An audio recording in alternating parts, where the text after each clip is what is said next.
Hello, my name is Matt Lockman. I'm a licensed clinical therapist and certified sex therapist. Today, I'm going to be reacting to the best sex advice given out by the Netflix show Sex Education.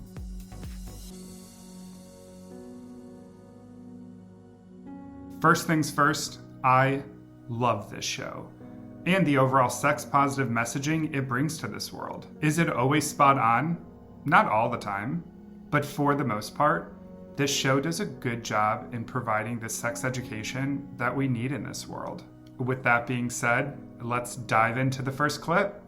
Rule number one, enthusiasm is more important than technique. Yeah, don't go too deep, looks awkward. You can use a bit more pressure than you think, actually, but no teeth, especially if you're packing metal. Natalie. I love this clip. To me, Eric is one of the best characters on the show. He's a standout, and he always tends to provide some really good feedback on topics relating to sexuality, and he always gives such a raw performance each season. I also love the relationship between him and Otis. It feels so authentic and real. As for his advice, I love it. I recently did a video on how to give the perfect blowjob, and what Eric is talking about with enthusiasm, technique, and pressure is spot on. For a penis to achieve an orgasm, it needs two things: pressure and speed. This will help creating the sensation needed for the individual to achieve a climax. Enthusiasm helps as well because as humans, we are very egocentric. And when someone, for lack of a better term, is stroking our ego by focusing their attention on us, it can lead to an overall better experience. Now, is it more important than the technique? I guess that just depends on the person. And this goes for the rest of the advice you're going to hear in this video. A blowjob is such a subjective experience for each and every individual. What works for one person may not work for another. So I would suggest checking in and finding out what that person likes and doesn't like. Intercourse can be wonderful, but it can also cause tremendous pain. And if you're not careful, sex can destroy lives. That is so true. Dr. Jean Milburn is such a phenomenal therapist on this show. The relationship with Otis, although crossing boundaries at some points, is truly the heart of this series. I think what Dr. Jean is getting at here is the emotional connection that sex can bring us as humans.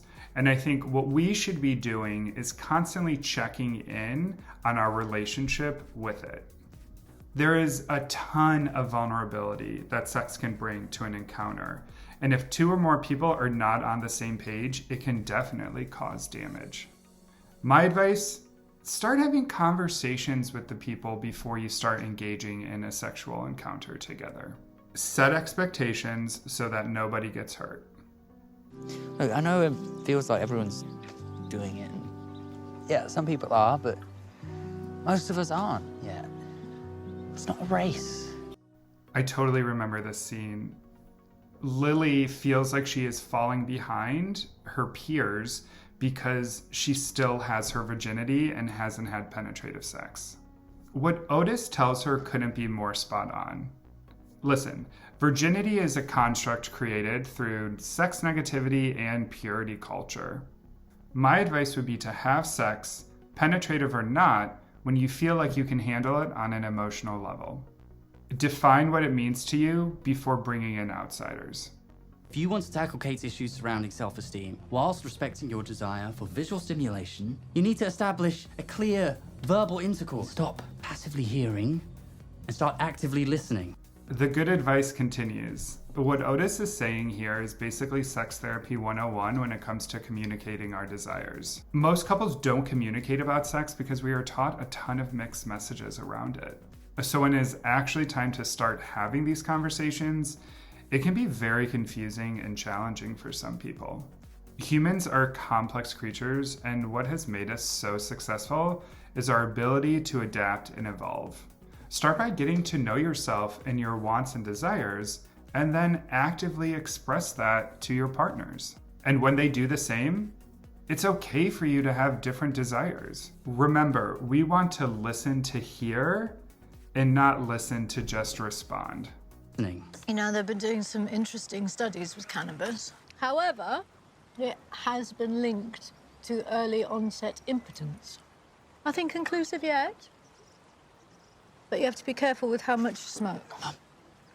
I only bring it up because I have a number of clients who were heavy drug users at your age, and now they have trouble with sexual performance. Oh, Dr. Jean, you know, on an ethical level, she probably could have handled that a lot better. But as always, what she is talking about is not far off. Diet, exercise, and substance use play a huge part in the functioning of a penis. What is happening is hardening of the arteries is leading to softening of the penis, since stiffened arteries can't relax open and let blood flow. Prolonged marijuana usage can have this impact. But when it comes to erectile dysfunction and delayed ejaculation, low testosterone, stress, depression, and anxiety can all have an impact as well. But if we're just talking about marijuana, remember, with anything good in life, moderation is key. Women do tend to feel more shame surrounding masturbation than men, feeling that it's sort of taboo or dirty. Which it isn't. You should probably figure out, what works for you and your body. So you're prescribing a wank? Yeah. The sincerity and awkwardness of Otis talking to Amy about this topic is very cute, but it also represents a larger complexity about talking about sex with people of two different genders. He is right, though. The message women, especially cis women, receive in this world is one of passivity and punishing exploration. We tell women that if they engage with sex, they are sluts, but men don't get that same message. A lot of female identifying clients are just like Amy. Figuring out what works for you and what you like then provides you a freedom in telling your partners what you desire. So yes, Amy, being prescribed a wank is good advice, but maybe start with some reflection and journaling first. You should get on Pornhub.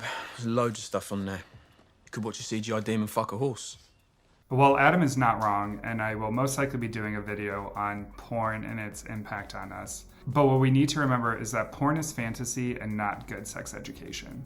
It shouldn't matter what anyone in the school thinks. You are who you are. Don't let anyone take that away from you. Be proud of your penis and your heritage, because neither are going anywhere. You should work with what you've got. I really enjoyed the spin on the penis size conversation in this episode. Most penis owners talk about wanting to have a bigger penis, whereas Adam's issue is that his penis is too big and it's ruining his life. He carries immense shame about it.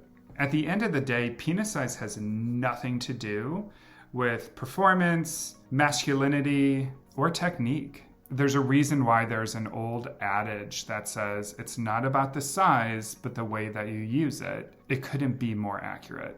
But love isn't about grand gestures or the moon and the stars. It's just dumb luck.